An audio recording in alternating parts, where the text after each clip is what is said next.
আসসালামু আলাইকুম দর্শক বন্ধুরা, দেখতে পাচ্ছেন যে এটা হচ্ছে 51 ধানের বীজ।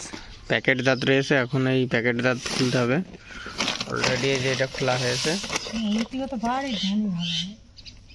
আর এখানে ধানের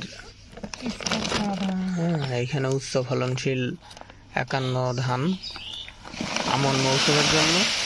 তো এই ধানটা জাগে দেওয়ার আগে কিন্তু 1 ঘন্টা 2 রোদে ফেলতে হবে।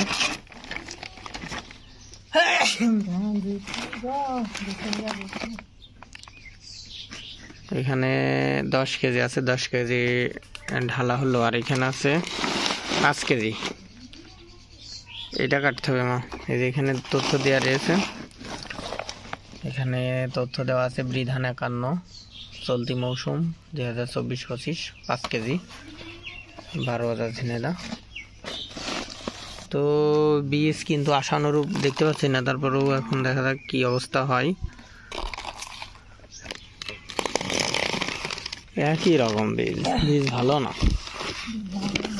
বীজ স্পট পড়া, বীজ চকচক চকচক করে। বাড়ির ধানের বীজই তো ভালো ছিল, এবার বাড়ির থেকে বীজ রাখতে হবে।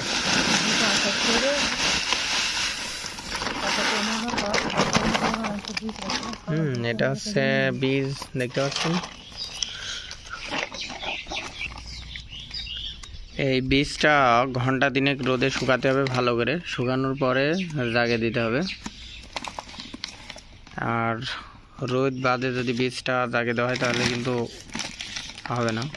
মানে মূলত আগে রোদে শুকিয়ে নিয়ে পানিতে 24 ঘন্টা ভিজিয়ে রাখতে হবে, তারপরে জাগে দিতে হবে। হয়ে গেছে।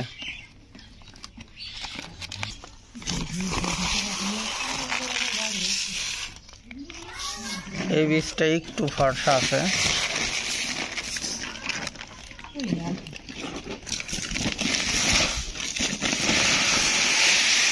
না, এই যে পার্থক্য আছে।